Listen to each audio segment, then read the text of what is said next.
Bueno, bien, pues es un gusto estar otra vez aquí con todo nuestro auditorio, al que saludamos cariñosamente, le agradecemos su atención. Y yo voy a introducir el tema, es decir, que es el tema del viaje en el mar. Esto tiene que ver con un poco lo que se ha pensado siempre y se ha escrito acerca de la historia del mar. Hay un libro muy importante que se llama El Gran Océano, de Rafael Bernal, un escritor mexicano, diplomático, novelista. Él, por ejemplo, es el autor del Complot Mongol y de otras novelas policíacas. Y aquí tenemos el ejemplar, ¿no? El Gran Océano. Que han sido inclusive llevadas al cine. Entonces él habla ahí, en el inicio de este enorme tomo, trabajo de toda la vida de este hombre. Creo que tardó como 30 años trabajando en ese libro, El Gran Océano. Entonces él señala que, hablando porque habla del Océano Pacífico, el Gran Océano es el Océano Pacífico. Y entonces él dice que, bueno, que no es posible pues, hacer una historia del Océano Pacífico al margen de la historia de sus costas, de sus riberas. Porque da a entender que pues, no tendría mucho sentido en la historia de la ola, ¿no? O sea, no se puede hacer una historia, no se puede arar en el mar. Es un poco la idea que nos da, ¿no? Entonces, él propone que en realidad una historia del Océano Pacífico es la historia de los pueblos ribereños del Océano Pacífico. Y ahí habla de la enorme complejidad que significa esto, es decir, porque el Pacífico es enorme y a lo largo de todas sus costas pues hay diferentes culturas, hay diferentes idiomas, hay diferentes maneras de ver el mundo, y entonces eso es lo que hay que realzar, lo que hay que poner de manifiesto en un libro que hable de la historia, en este caso del Océano Pacífico. Ahora, nosotros pensamos que puede haber otra posibilidad. Partiendo, por ejemplo, hay un hecho interesante. Hay en la revista de la Universidad Nacional Autónoma de México salió una ocasión, no hace mucho tiempo atrás, un reportaje que le hacen a cartógrafos de Oceanía. Y ellos se quejan porque Oceanía, siempre en los mapas de Occidente, siempre aparece en medio del libro, ¿no? En donde se dividen las hojas, o bien a los bordes, en los costados. Entonces nunca aparece Oceanía más que desde una perspectiva, digamos, lateral, vaya, nunca aparece central. Nunca aparece como en los mapas, por ejemplo, en Europa, o en el caso de México, de América del Norte, en donde la figura del continente América del Norte, Europa, está en el centro de la página, no en la esquina. Y ellos dicen que en realidad la imagen que tiene Occidente de Oceanía es la imagen de los conquistadores, es decir, de los exploradores. Es decir, un hombre blanco que viene de Europa, que desde la cubierta de su barco ve a los habitantes de Oceanía, un montón de personas que empiezan a brincar y a saltar, hablando idiomas ininteligibles, y esa es la versión que se tiene de Oceanía, es decir, una versión absolutamente subordinada, ¿no?, a la mirada, en este caso, la mirada europea. Entonces, a partir de ahí, surge, y con otros elementos que ahora vamos a platicar con Alfonso, pero surge la idea de hablar del concepto del viaje, es decir, aquellos que viajan y por lo tanto habitan el océano, de una manera u otra, aunque sea temporalmente, aunque sea mediante, durante la duración de este viaje o del viaje que sea. Y entonces ahí empezamos a buscar a lo largo de la historia qué significó viajar en el mar en la antigüedad, como vamos a ver ahora, en la Edad Media, en el Renacimiento y en la actualidad, ¿no? Entonces eso es un poco el marco con el cual vamos a desarrollar este programa, cómo lo ubicamos, y la temática del viaje, es decir, abordar la historia, en este caso, en todo caso del Pacífico y en general del mar, de los mares, pero desde la perspectiva de quienes viajaron en ellos. no, como plantea Bernal, desde la perspectiva de quienes están en sus costas a todo lo largo y lo ancho de este enorme océano. Entonces, esa es la idea con la que hoy salimos al aire, y yo quisiera comentar eso con Alfonso, darle la palabra a Alfonso porque él va a introducir ya el tema en concreto. Adelante. Hola, Marcelo, ya nos cambiamos de lugar. Ya, sí, aquí estaba de la mampara, ¿no? Pensamos que era muy ad hoc, ¿no? El Viejo y el Mar, Moby Dick, ¿no? El Botín del Bounty. Y tiene unas pinturas y unos grabados muy bonitos. Nos acompaña también Roberto, todavía está en las cámaras, y Víctor, ¿no? Que se nos unió. Entonces, cada segmento, o mejor dicho, cada programa, vamos a buscar como que un espacio diferente del museo para mostrarlo, ¿no? Y darlo a conocer, que pareciera que por pequeño no tiene mucho que mostrar, pero eso no es cierto. Pero es que sí. Lo que siempre somos pequeños pero picosos. Sí, hay mucho aquí. Bueno, quisiera comenzar leyendo un fragmento o un párrafo, ¿no? de Robinson Crusoe. Dice: como era el menor y no había aprendido ningún oficio, desde muy pronto mi cabeza comenzó a llenarse de pensamientos dispersos. Mi padre, que era muy mayor, me había dado una buena educación, la mejor que podía obtenerse en casa y en las escuelas públicas rurales, y había preparado todo para que estudiara leyes, pero lo único que yo ansiaba era salir al mar. Y esa voluntad me llevó a enfrentarme con tal fuerza al deseo, mejor dicho, a las órdenes de mi padre y a todas las sugerencias y súplicas de mi madre y del resto de mis amigos, que se podría decir que ya entonces había algo de fatal en aquella inclinación natural mía, que me empujaba directamente a la vida llena de miserias que acabaría sufriendo. Bueno, nos gustaría, o me gustó, y pensamos que sería correcto iniciar el programa del viaje con esa frase, o mejor dicho, con ese párrafo, porque afirma un poco eso, ¿no? Lo que habíamos hablado en el programa pasado, esta visión romántica respecto o contrastada a la visión visceral, ¿no? Y violenta, la cual impacta. Es un tema complejo, sí, y no solamente eso, es un tema amplio. Y acá hay algo, perdón, una pequeña acotación. Aquí hay algo bien interesante, este asunto de la visión romántica del mar. Por ejemplo, el caso de la navegación a vela actualmente, que en los medios y en general la gente tenemos la idea de que es una gran cosa y que viajas ahí muy contento, muy feliz, impulsado por el viento, etcétera, etcétera, lo cual es cierto, pero eso no era así antes. No era nada sencillo. Miren, y les voy a dar un elemento fundamental en este cambio de perspectiva. Por ejemplo, las sirenas. Las sirenas en la literatura clásica, de la antigüedad clásica, son monstruos. Se comen a los hombres. Se comen a los hombres. Recordemos que ¿qué hace Ulises cuando va a pasar frente a... ¿cómo se llama la isla de las sirenas? Sicilia, ¿no? Ajá. ¿Qué es lo que hace? Se amarra, hace que sus hombres lo amarren al mástil de su barco y hace que los mismos hombres se pongan cera en los oídos para que no oigan el canto de las sirenas. ¿Qué significaba? Ahora tiene otra connotación el canto de la sirena. Pero ¿qué significaba ese canto? Era tan bello que atraía a los hombres hacia este lugar, a donde estaban las sirenas en las rocas. Las sirenas los agarraban y los mataban. Eran monstruos. Sin embargo, la versión contemporánea, después de La Sirenita y de toda esta parafernalia que se ha hecho a partir de Hollywood, ¿no? Entre otros.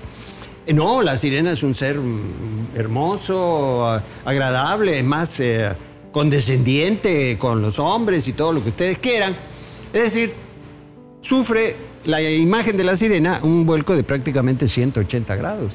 Entonces, ¿a qué voy con esto?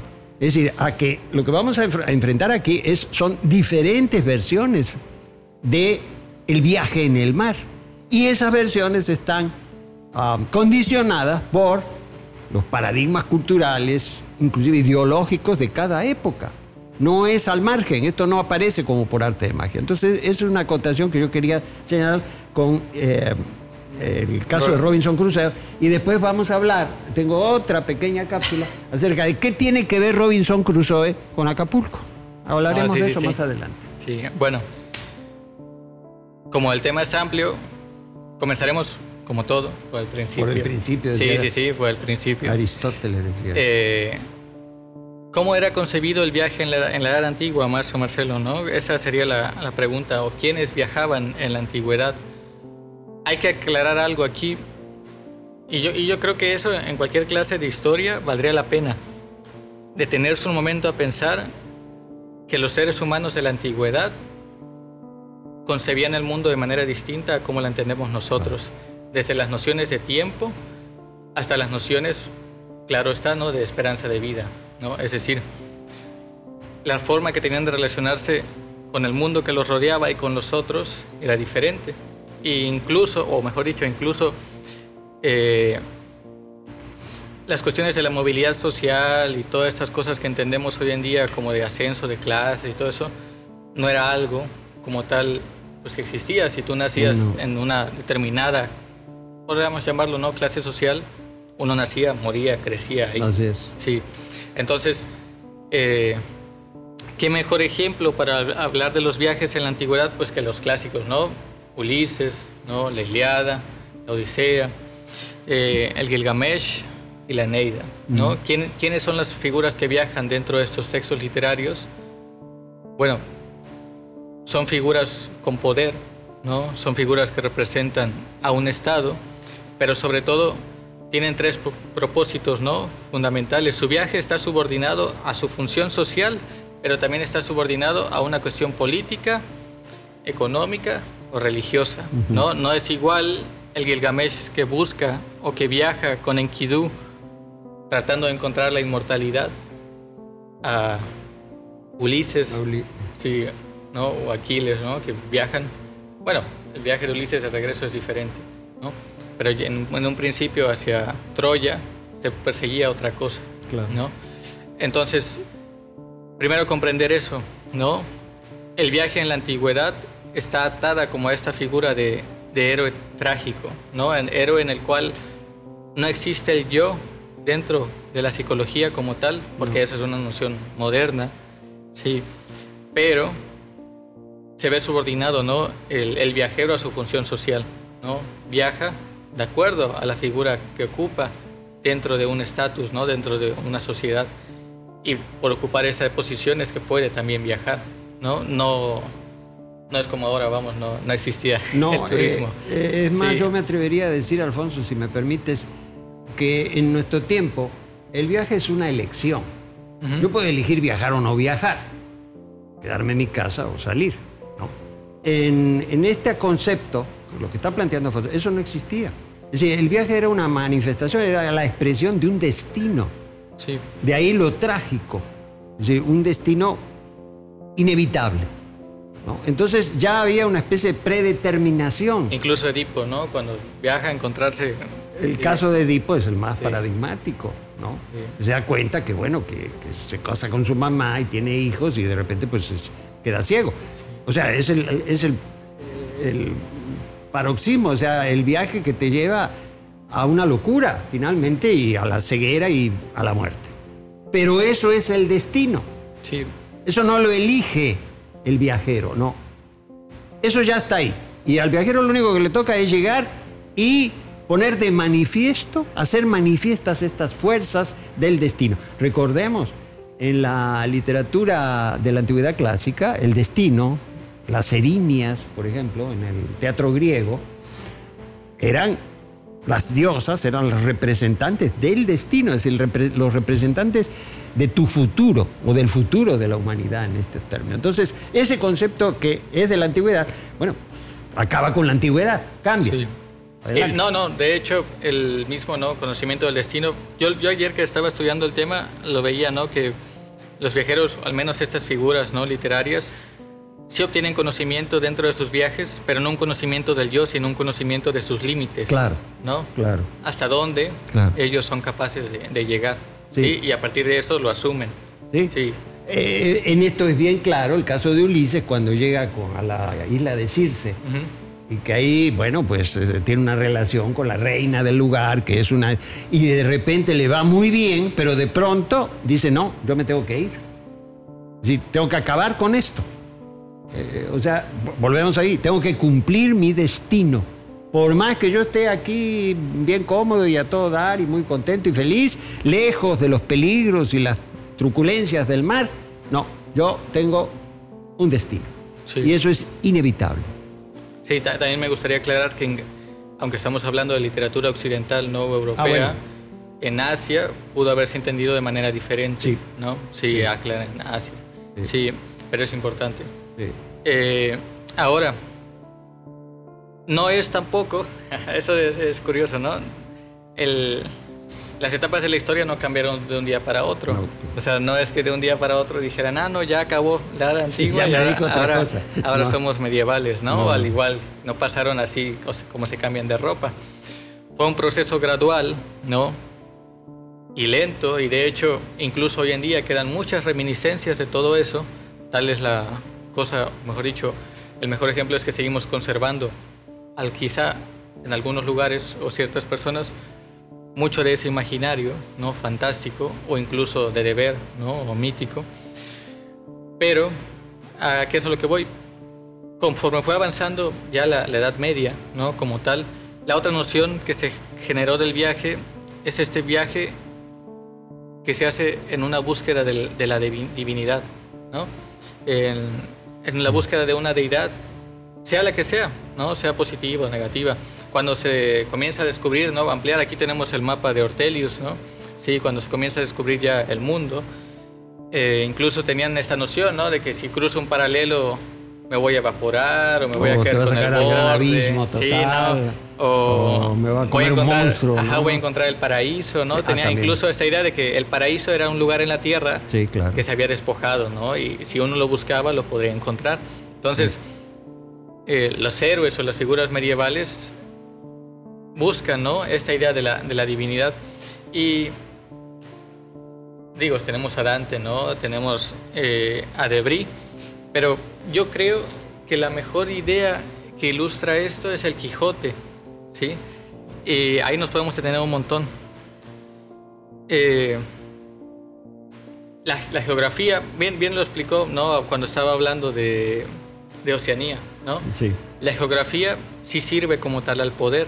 Los mapas siempre han servido al poder, claro, ¿no? El arriba y el abajo, la izquierda, la derecha, ¿no? Decía, perdón, Alfonso, sí, sí, decía Luis XIV, cuando de sus cartógrafos, decía, es que los cartógrafos me han quitado más tierra que mis enemigos, porque resulta que él decía que Francia llegaba hasta donde, quién sabe dónde, y los cartógrafos le decían, no, llegas hasta acá. Entonces, y todo aquello, no, eso ya no es tuyo. Sí, entonces, se enojaba el señor porque los cartógrafos le habían quitado territorio. Entonces, esto que dice Alfonso tiene mucho que ver con esto. Es decir, el territorio en el caso de la Edad Media, y por supuesto con el Quijote, es clave. Es decir, el Quijote no deambula en la inmensidad de la galaxia, no, va en la Mancha. Sí. Y llega a Barcelona, y llega en Cataluña, es donde termina el Quijote. Sí. Y eso, bueno, eso te lo digo. No. No, bueno, a lo que voy, bueno, quería ilustrar un poco esta imagen. Sobre todo porque es un tema complejo, ¿no? Y a veces es mucho más fácil con imágenes abordarlo. La geografía sí sirve al poder, ¿no? Y el mejor ejemplo lo tenemos ahí. ¿A qué me refiero? Cuando el Quijote anda buscando genios y dragones, ¿no? Y toda este imaginario medieval, ¿no?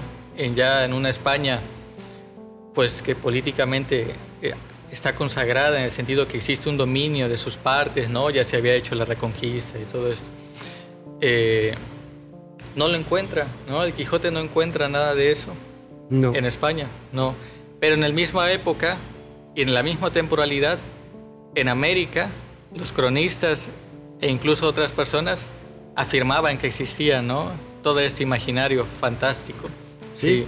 De hecho, en este periodo de tiempo, podemos hablar o en este concepto, América, en caso respecto de Europa, América venía a resultar una especie de lugar en donde se podían construir todas las utopías, porque todo estaba por hacer.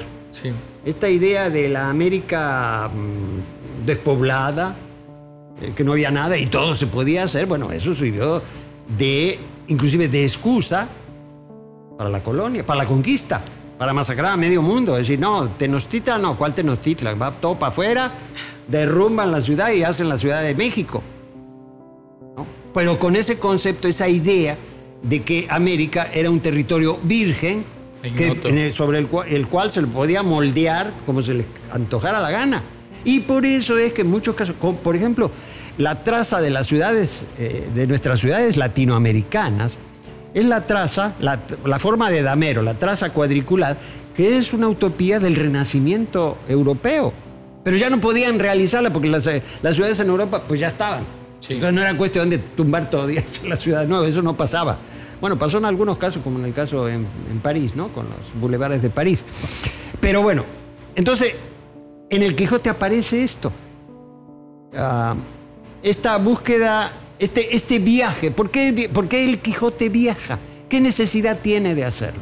¿Por qué no se puso Alonso Quijano? Por leer novelas de caballería. Ponerse a leer y ponerse a hacer crítica de la novela de caballerías y burlarse de Tirante el Blanco y de... Bueno, no, Amadís de Gaula. No, y de hecho Cervantes siempre quiso venir a América y no lo dejaron. Sí, hay muchos que dicen que fue una suerte para la literatura española y universal, porque si hubiera llegado aquí, como no todo estaba dado, o sea, la naturaleza era tan prodigiosa que Cervantes, en lugar de ponerse a escribir, se iba a acostar en la hamaca, estirar la mano y bajar los cocos o los mangos, ¿no? O sea, eso es una idea. Pero sí, Cervantes tenía una idea respecto de América, no solo él, en el imaginario europeo, América era el nuevo mundo, fíjense, el nuevo mundo, o sea, un mundo a construir.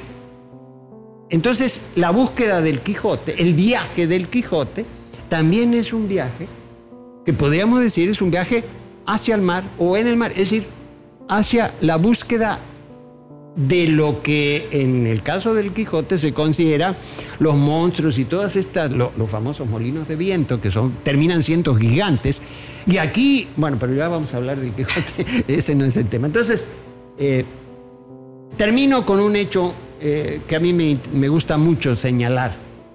Es lo que dice Thomas Mann respecto del Quijote. Y dice Thomas Mann: el Quijote de la Mancha es el único personaje de la literatura que vive de su propia fama. Sí, en el tomo 2 ya lo Eso reconoce. Es sensacional, porque en el tomo 2, el Quijote ya habla, es decir, como personaje habla con otros personajes que ya leyeron el tomo 1 de su propia historia. Eso es asombroso. Es decir, de ahí la persistencia del Quijote hasta nuestros días y va a seguir.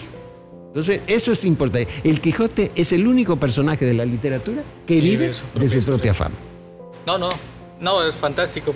En realidad me parece difícil, en el sentido que hay que comprender que el mundo antiguo, ¿no? Incluso la Edad Media, todavía es un mundo del adentro, ¿no? Es un mundo del espíritu. No en vano, las ciencias humanas pues, se llaman ciencias del espíritu. Claro. Sí. Y este traspaso a la modernidad, al renacimiento, implica también un traspaso al afuera, ¿no? Sí. Un traspaso a la comprensión de lo que está afuera como tal, de mi cuerpo, e incluso, ¿no? La acumulación originaria, ¿no? Del capital, diría Claro. Marx. Sí. Pero a lo que voy es que este imaginario o este proceso es muy difícil de describir, pero el Quijote lo ilustra muy bien, ¿no? Ilustra muy bien el choque que hay entre un imaginario medieval con la modernidad, ¿no? No en vano no puede existir en la geografía en la que existe o en la que se crea. Así es. Sin embargo, merece la pena resaltar que en ese mismo momento en América sí existía, ¿no? Sí. Mucho de eso. Y hay una imagen, de hecho, de Debris. Si quieres la podemos mostrar. ¿La podemos mostrar? Sí.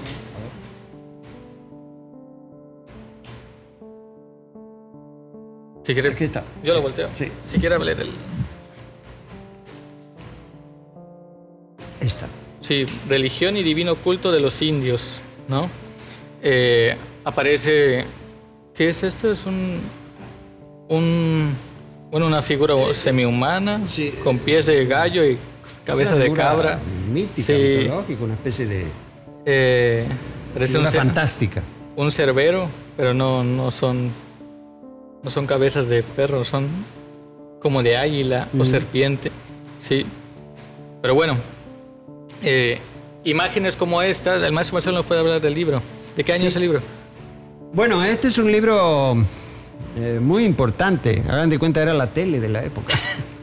Es un libro de principios del Renacimiento. No, después, es de 1500, creo que 1516, no estoy seguro. Pero bueno. En donde Teodoro de Bry fue un famoso grabador de los Países Bajos. O sea, lo que hoy conocemos como Holanda, Bélgica, toda esa parte. Y este hombre era un cartógrafo muy importante, o sea, hacía mapas, ¿no? Le encargaban mapas, pero también hicieron entre los ilustradores de la época, era común esto. Esto se vendía, estos eran libros, se hacían en planchas de cobre, se imprimía y se vendían, sobre todo a la gente de recursos. Entonces era como la tele, no había tele. Entonces estas imágenes pues asombraban a todo el mundo y eran muy buscadas porque eran las únicas imágenes que venían de otros mundos, de otras latitudes, de lugares totalmente ignotos, pues, que no se sabía. Y entonces estas imágenes era la ciencia ficción, diría yo, de la época. Inclusive aquí se habla, no sé si en este o en el otro tomo que habla de Asia y África, los caníbales. O sea, claro, son imágenes un tanto, a veces son bastante crudas, ¿no? Porque aparece una parrilla ahí. No voy a describir el contenido, pero era bastante rudo. Entonces, de Bry, en ese sentido, es importantísimo. Es una iconografía específica. Es más, en este libro está la única ilustración de la construcción de un barco en la costa de Colombia, de Venezuela, por carpinteros de Rivera, del siglo XVI. Eso es bien importante, porque esto tiene que ver con la cuestión de la construcción naval, pero bueno, eso ya es otro tema. Entonces, la relevancia de este texto consiste en eso, es decir, que gracias a él tenemos las imágenes de cómo era el mundo o cómo lo interpretaban en ese tiempo. Y aquí hay que señalar otro aspecto, porque este libro también tiene toda una orientación, como no podía ser de otra manera, ideológica y política, porque en este libro lo que hace de Bry es de alguna manera mostrar que tanto los ingleses, los franceses, no eran tan crueles, no eran como los españoles. Y ahí aparecen imágenes de la conquista de España con indígenas aperreados, ya mordidos por perros. Y él da a entender que eso era lo que estaba mal. Y que Inglaterra, es decir, los protestantes, ¿no? Sí. Que recordemos que en los Países Bajos fue un movimiento muy fuerte con Lutero y compañía. Ellos eran mejores. Bueno, si le preguntamos a los africanos a cómo les fue con los alemanes o con los ingleses o también con los franceses, pues no tienen la misma opinión de que eran buena gente. No, la conquista siempre es la conquista y la guerra siempre es la guerra. Entonces, es un libro sumamente relevante que, por cierto, lo tenemos aquí en la biblioteca. Sí, casi no hay tomos, ¿no? Y son caros también. No, sí, ya hay muy poco de estos. Son 2 tomos. Este se dedica a América, a todos los viajes hacia América, cómo veían los europeos. Por ejemplo, si vemos las imágenes de los indios, la mayoría son imágenes de personas blancas, europeas, prácticamente todos. O sea, difícilmente aparecen rasgos de otras, no voy a decir razas, sino de otras latitudes. Latitudes, exactamente. Sí. Entonces, eso es lo que... Sí, pero bueno, para la cuestión que nos atenía, esta imagen en particular era porque ilustraba un poco el imaginario, ¿no? Sí. De lo fantástico. Claro. Sí, cómo existe lo fantástico y todas estas cuestiones míticas en América, al mismo tiempo pues que el Quijote muestra que no existen en España. No. Sí, entonces para eso lo queríamos usar. Es muy importante ilustrar este tema en el sentido de que ayuda a comprender cómo la visión de la Edad Antigua y la visión medieval es una visión que está acotada al espíritu y a la búsqueda, pues, no solamente del paraíso, sino de la vida después de la muerte, ¿no? Recordemos también la esperanza de vida era menor, sí, ¿no? Claro. Incluso hay un libro de, si no me equivoco, es Philippe Ariès, El hombre ante la muerte, ¿no? Que muestra cómo a partir de la peste, ¿no? Del siglo XIV, los seres humanos, al menos en Europa, tomaron conciencia ya mucho más cabal de los huesos y las formas humanas, ¿no? Como la muerte en un principio era representada pues, simplemente como una figura oscura en su cuerpo y todo, pero ya después se fue marcando, ¿no? Se podían hablar de los huesos y podían hacer dibujos con mayor precisión. Empiezan los estudios, digamos, lo que hoy llamaríamos la anatomía. Sí, pero a partir del conocimiento, pues de que miles murieron durante la peste y que uno podía ver cuerpos, ¿no? En la calle. Claro, sí. claro. Entonces, es muy importante remarcar eso, ¿no? Como el mundo antiguo, el mundo medieval, sí es un mundo, pues, del espíritu, ¿no? Es un mundo, como tal, de lo mítico, de lo fantástico. Y no significa que no tenga validez, sino simplemente era la forma de interpretar el mundo, ¿no? Que tenían. Y traemos un ejemplo muy bueno, ¿no? Que a mí me gusta mucho y me voy a tomar la libertad de hacerlo aquí, porque al final, sí, pues es algo lúdico, ¿no? Eso es muy bueno. Sí, se lo quiero mostrar. ¿Pueden enfocar aquí el tarot? Sí, ya lo están enfocando. Bueno, en el tarot, ¿no? Y según Eliphas Levi, ¿no? En Dogma Ritual también de Alta Magia, en el tarot también se viaja, ¿no? El tarot habla de un viaje, aunque se diga que los franceses, ¿no? Que decían que el tarot es egipcio, pues eso no hay ninguna fuente histórica que sustente eso. El tarot es medieval y es europeo. No vamos a podernos explicar aquí todo, sino en términos sencillos, ¿no? Los 78 arcanos, ¿no? Los mayores y los menores, ¿no? Los menores, que se pueden dividir en los palos duros, ¿no? Cosas que no nos gustaría tener en la mano, que pueden representar el conflicto o el diálogo, lo masculino, y los palos blandos, ¿no? Que pueden representar lo femenino o el triunfo, ¿no? Palos duros, bastos y espadas, palos blandos, pentáculos y copas. Sí, eso está ahí. Pero ahora, ¿quién es el que viaja, ¿no? En el tarot? Si se fijan o si consiguen alguna otra imagen, también en internet los hay muchos, si tienen un mazo, todos los arcanos mayores están enumerados, ¿no? Del 1 al 21. El único que no está numerado es el loco, ¿sí? El loco no tiene ningún número aquí. Se supone, ¿no? Y según esta interpretación clásica, ¿no? O hermenéutica, el loco es el que tiene que hacer el paso, o mejor dicho, lo que muestran los arcanos mayores es el proceso alquímico que el iniciado de la alta magia debe de seguir para acercarse a alguna deidad, sea positiva o negativa. ¿Y a qué es a lo que me refiero? El loco comienza, ¿no? Con la infancia, ¿no? Con la niñez, luego se transforma su voluntad en el mago, decide tomar acción, ¿no? Sobre algo, sobre su vida, y a partir de eso comienza a conocer a todas las personas, ¿no? Dentro del plano terrenal que le podrían otorgar algo. Sí.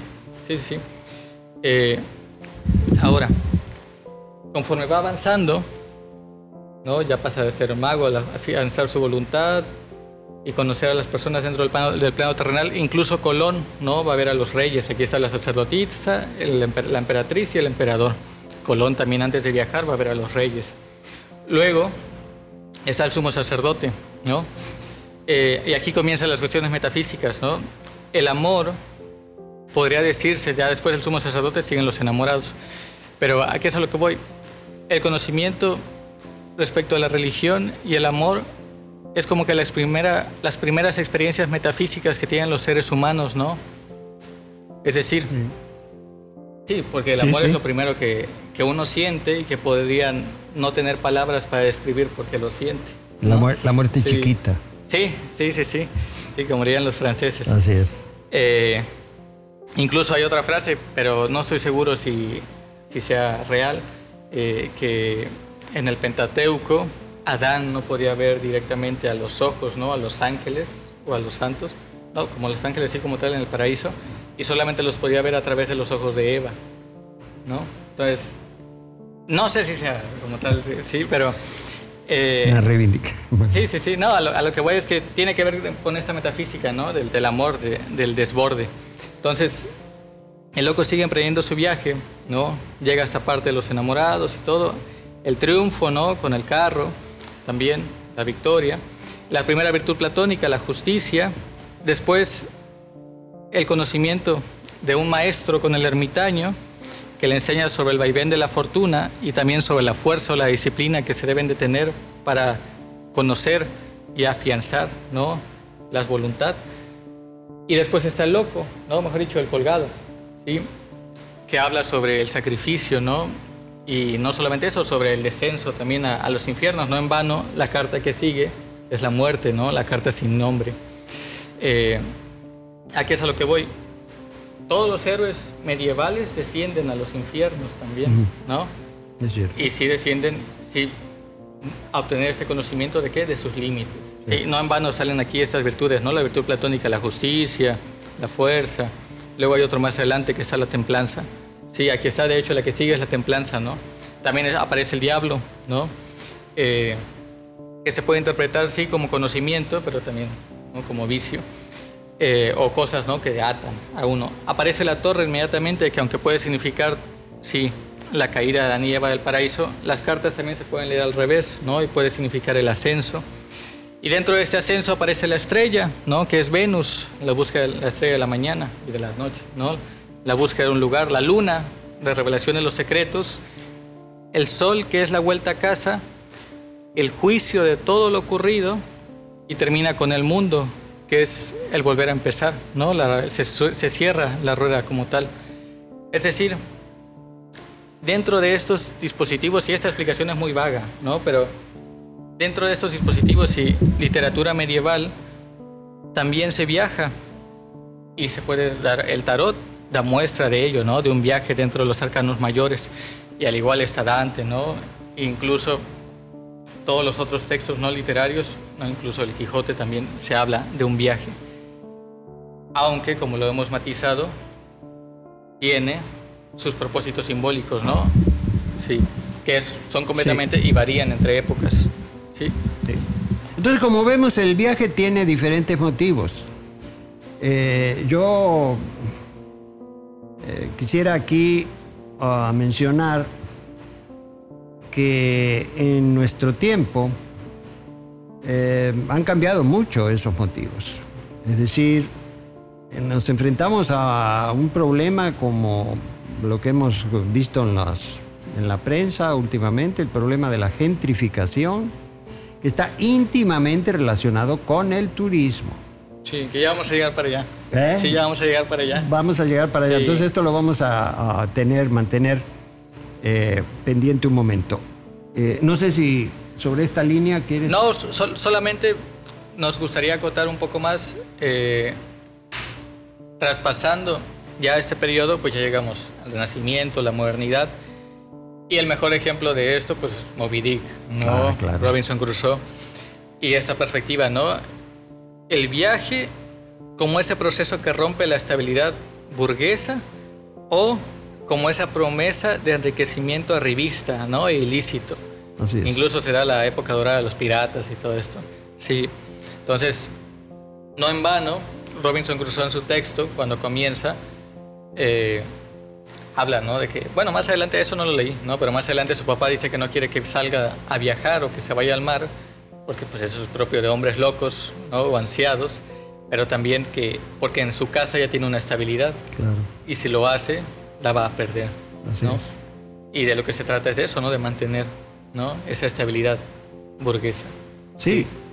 Ahora, para lo que vamos es acerca de este asunto de el viaje en el pensamiento contemporáneo. Sí. O sea, entre nosotros. No sé si llegamos a esa parte. Sí, ya llegamos ahí. Sí. Entonces yo, aquí en el museo, nosotros desarrollamos una idea que tratamos de que sea lo más clara posible, en el sentido siguiente: los personajes de la literatura, y no solo de la literatura, sino a nosotros mismos, ante el mar, la única posibilidad que tenemos es madurar. Es decir, todos los personajes de la literatura, estamos hablando de Stevenson, La isla del tesoro, Joseph Conrad, La línea de sombra, Humberto Eco, La isla del día de antes. Es decir, todos se enfrentan a circunstancias en el mar, o con el mar, o contra el mar, que los llevan a madurar. Es decir, cuando el personaje y uno mismo, cuando te das cuenta, cuando estás en medio de la nada, es decir, cuando ya no ves la costa, y te das cuenta que por más grande que sea tu barco, no es otra cosa más que la punta de un alfiler en medio de la inmensidad oceánica, pues ahí tienes dos opciones: o te pones a llorar o la otra, maduras. Es decir, afrontas, estás ahí. Y eso es clave. Es decir, todos los personajes de la literatura, prácticamente todos, ante el mar, en el mar, maduran, porque no hay otra alternativa. Es decir, y eso lo puedo yo comentar no solo desde la literatura, sino de mi propia experiencia personal, cuando viajé a Clipperton con la expedición francesa de Jean-Louis Etienne, que eso es otro tema que vamos a abordar aquí, el caso de Isla Clipperton, y cómo fue todo este viaje. Pero entonces a lo que voy es a esto. Es decir, la literatura moderna. Estamos hablando a partir de... ¿Cómo consideramos la literatura moderna? A partir del siglo XX, ¿no? Yo diría. Incluso se van muchos más atrás, ¿no? Hay quienes hablan de más atrás, sí, pero bueno, esto ya es otra discusión, ¿no? Pero yo sí sostengo que en esta, sobre todo con los autores que he mencionado, siempre esta idea de madurar. O sea, el mar es una especie de catalizador que transforma a los niños, a los adolescentes, como en el caso de estos personajes, en hombres. Así, de esa manera. Es decir, cataliza, ¿no?, el destino del hombre de tal manera que este hombre no hace otra cosa más que aceptarlo y vivirlo. Ese es el planteamiento que nosotros manejamos acerca de la relación del hombre con el mar en nuestro tiempo. Porque también en nuestro tiempo se da el otro problema, el que yo mencioné hace un rato. La cuestión del viajar hoy en día. Sí, a mí me gustaría, si quieres lo podemos definir así. Bueno, sí. Yo veo, y es una perspectiva, ¿no? Eso, de hecho, todo lo que mencionamos es una perspectiva. Sí. Sí. No hay de otra.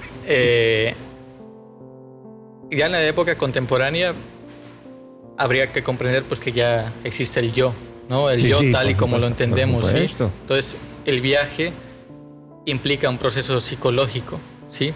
Incluso tan así es un proceso psicológico y tan así es parte del yo, que muchas veces el único propósito del viaje es el viaje por sí mismo, ¿no? Sí. Las redes sociales abundan por completo, que lo que menos importa pues es la persona, ¿no?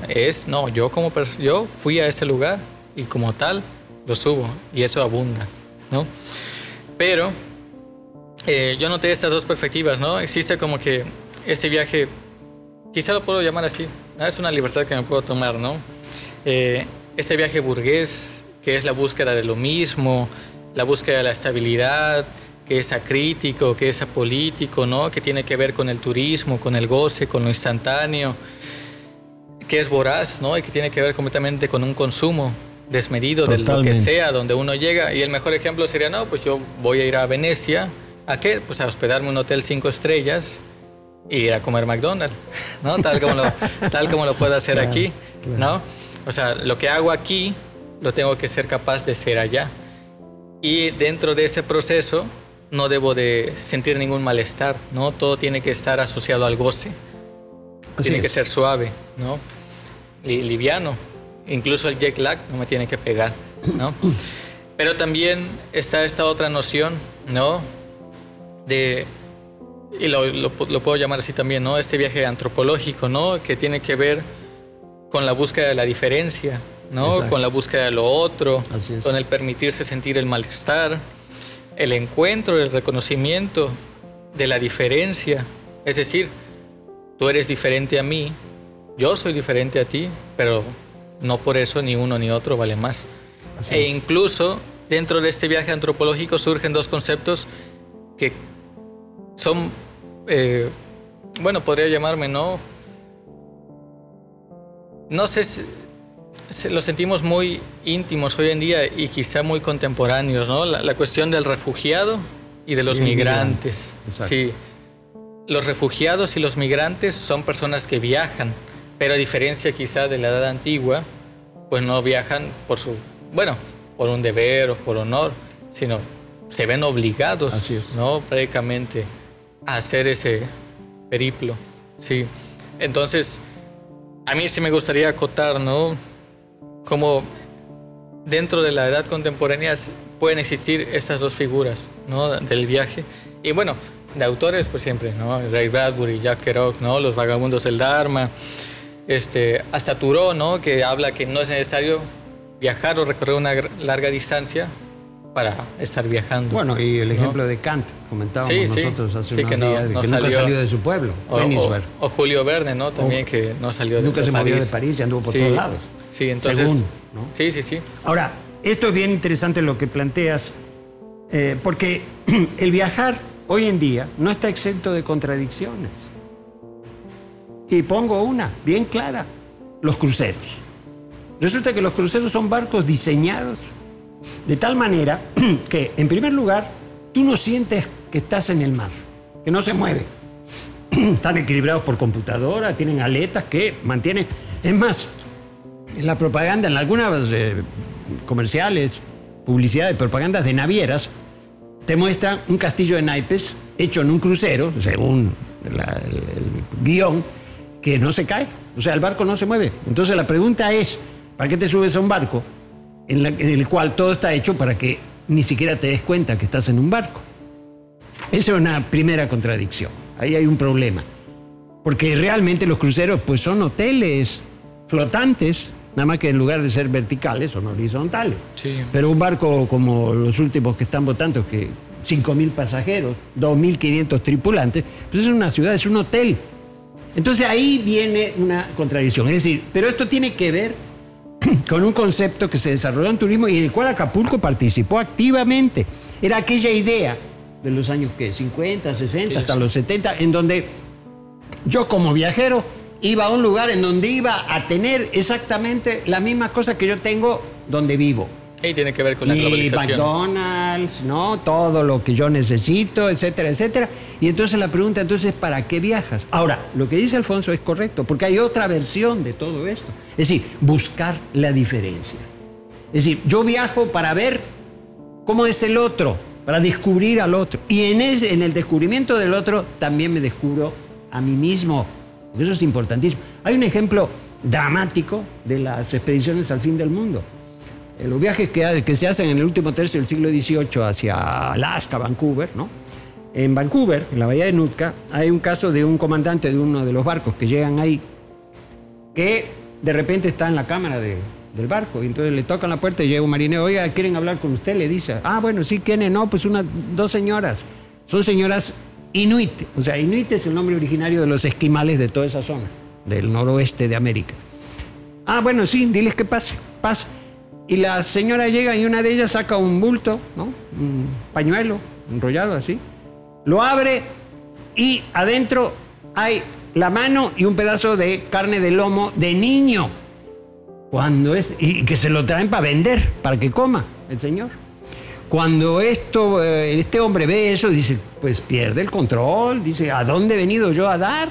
A un lugar en donde se comen a los niños. ¿Qué cosa tan más terrible que esa no hay?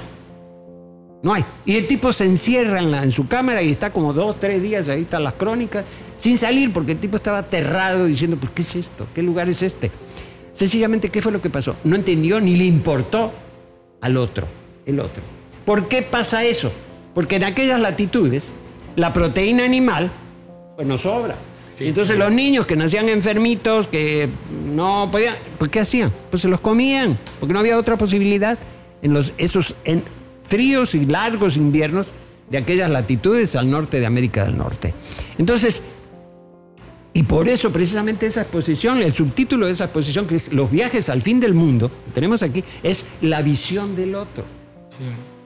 Ese es lo más importante. Y ahí se ve muy claro cómo esta falta de visión del otro, este ensimismamiento del pensamiento occidental en sí mismo, diríamos coloquialmente, mirándose el ombligo, impide el reconocimiento del otro. Y por lo tanto, hay una tragedia ahí, vista como tragedia por Occidente, pero para los esquimales no era ninguna tragedia. Era la más absoluta normalidad.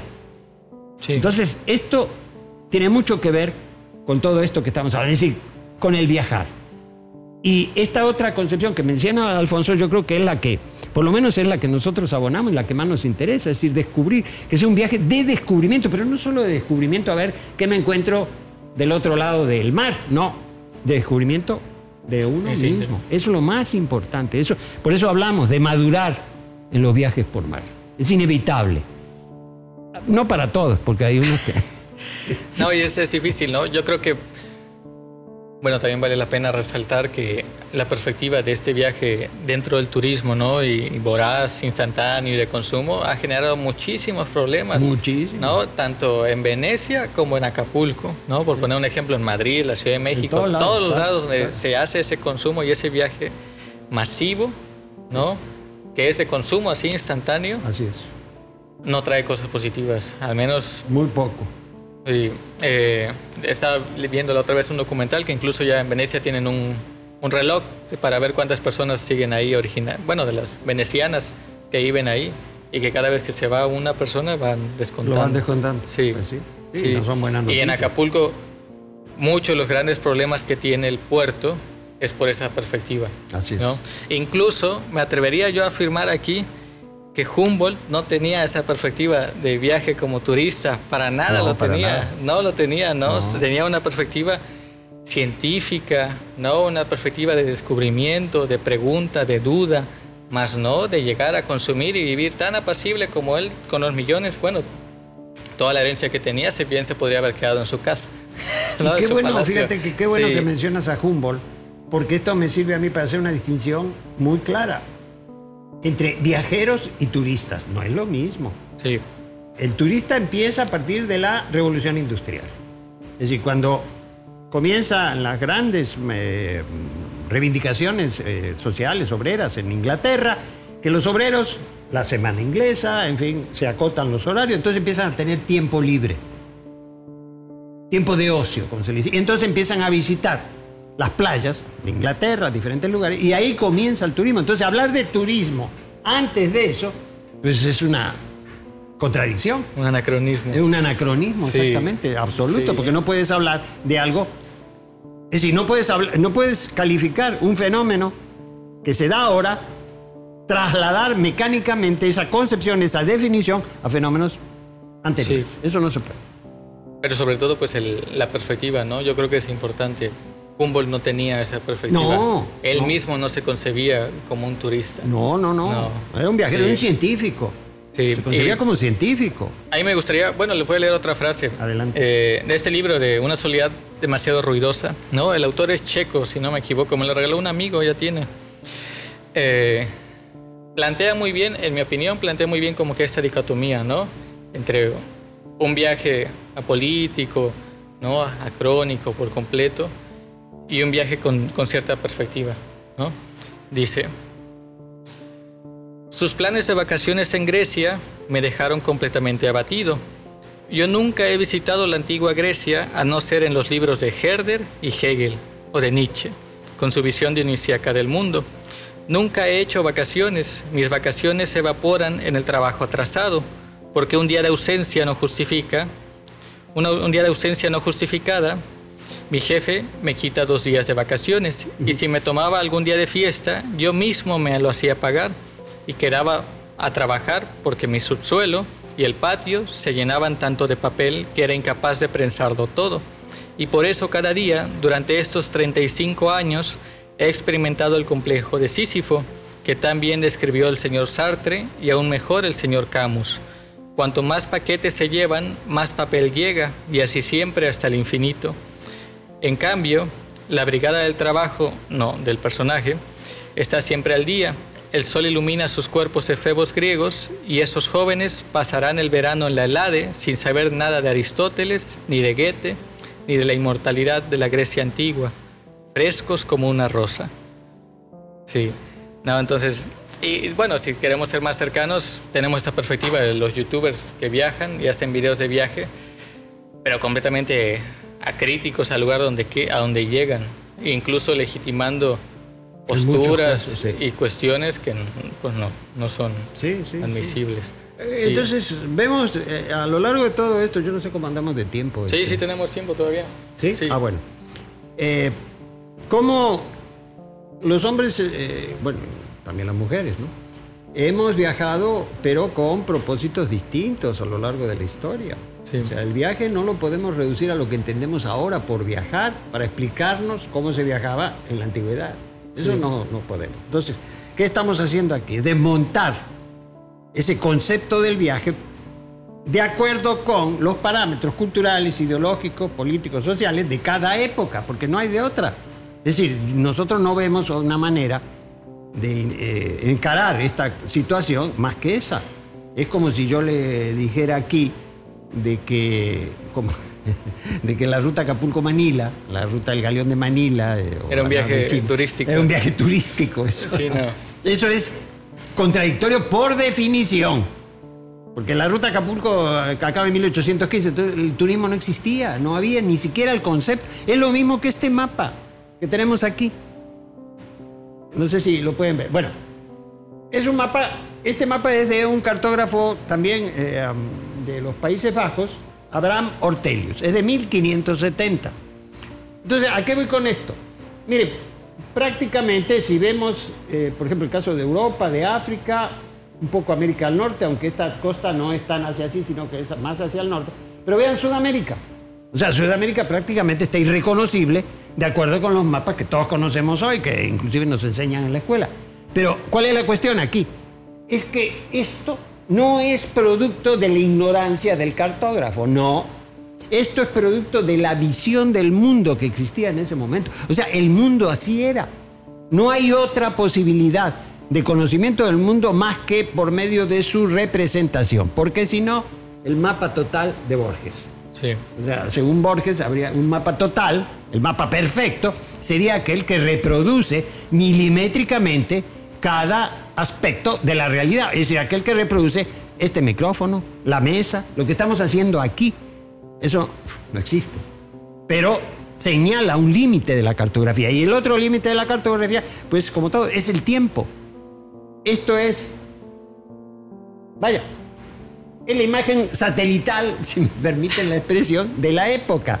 Ahora tenemos satélites y sabemos que el mundo es redondo. Bueno, hay unos que dicen que no, ¿eh? Que es plano, sí. Que el mundo es plano. Hay unos que todavía siguen, sobre todo allá por el norte.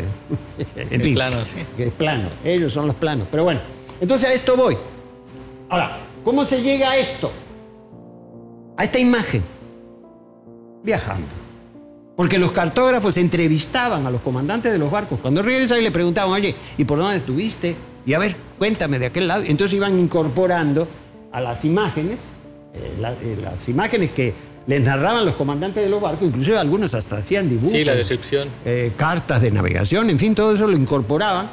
Por ejemplo, uno de los centros de cartografía más importantes de Europa estaba en las Baleares, en Ibiza. Creo que el mejor ejemplo también que podría servir, si no me equivoco, es el rinoceronte de Durero. Ah, claro. ¿No? Que él nunca conoció uno y lo dibujó por las descripciones que hicieron. Sí. Sí. También, bueno, es otro tema apasionante. La cartografía es algo apasionante, ¿no?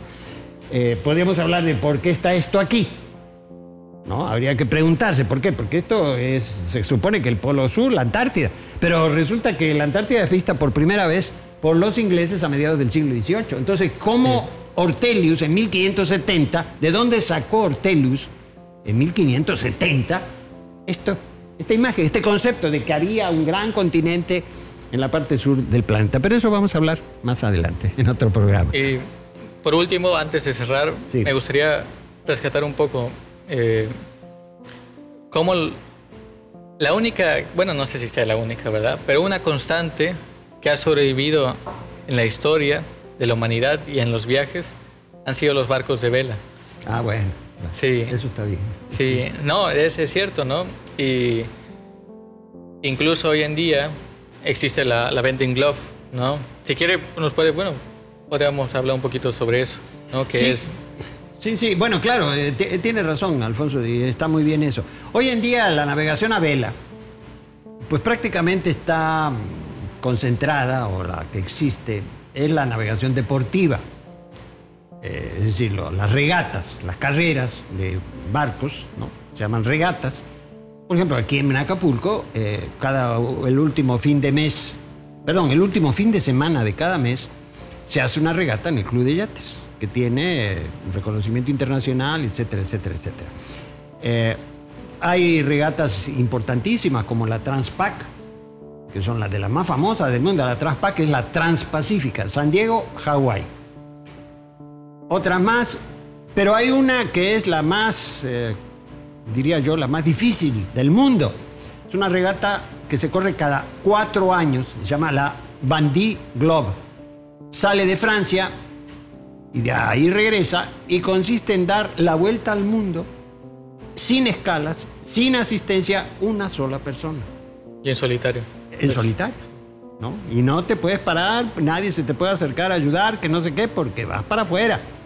Es uno de los ejercicios más duros que hay en la regata, en la vela deportiva. Pero resulta que la vela deportiva concentra hoy en día un importante número de personas que se dedican a ello. No solo eso, sino los capitales. Un barco, por ejemplo, los clase IMOCA, que corren en la Vendée Globe, es una clase de barcos, ¿no? Son veleros, una característica específica. Por ejemplo, son 20 metros de eslora por 30 metros de altura al tope del palo mayor. Bueno, un barco de eso cuesta 20, 25 millones de dólares. Sí. Y el principal costo no está en el barco. Bueno, sí está en el barco. Más que nada, en un principio está en el diseño, porque esa es la clave, el diseño. Entonces, como vemos, hoy en día, la vela, se ha estado trabajando, hay modelos experimentales, por ejemplo, que hablan de la navegación de los barcos mercantes, sobre todo los grandes contenedores petroleros, barcos de medio kilómetro de eslora, 450 metros de eslora, una cosa impresionante. Entonces se han hecho estudios, aunque no ha prosperado, por diferentes razones, de dotarlos de mástiles y velas. No para sustituir el motor. El motor es el nombre. No, sencillamente para ayudar con el empuje del viento y reducir el consumo de combustible. Principalmente es a eso a lo que van, ¿no? Sí. Pero esto no ha prosperado, porque, bueno, entre los intereses que hay de las navieras, las constructoras, etcétera, etcétera, y aparte, pues no está sencillo implementar esto, o sea, a nivel ya mundial. Entonces, bueno, sí, pero la vela deportiva sigue siendo muy, ¿cómo les diré? Mucha gente participa en ella. Sí, sin embargo, se conserva, ¿no?, un poco de esta mística, ¿no?, respecto a los viajes de vela o al viajar. Y sí, el mejor ejemplo, porque era lo que mencionaba antes, las etapas en la historia no cambiaron de un momento para otro, se siguen teniendo reminiscencias de muchas maneras. Y yo creo que para cerrar me gustaría mucho poner el ejemplo de Shackleton, ¿no? Claro. Que puso, ¿no?, en el periódico antes de su expedición a la Antártida. Eso es muy bueno, escuchen sí, no, esto. Pone, se buscan hombres para viaje peligroso, sueldo bajo, frío extremo, largos meses de completa oscuridad, peligro constante. No se asegura retorno con vida, honor y reconocimiento en caso de éxito. Según más de 3,000 personas, ¿no?, contestaron a eso. Eso es viajar, según Shackleton. Shackleton es un explorador inglés que en 1916 lidera lo que llamaron la expedición Transantártica Imperial, que consistía, como ya habían llegado al Polo Sur y al Polo Norte, entonces Shackleton dijo, bueno, pues eso ya no. Pero se le ocurrió la idea de decir, bueno, no, pero hay algo todavía pendiente. Entonces, atravesar la Antártida, el Polo Sur, pasando precisamente por el Polo, pero a pie. Esa es su propuesta.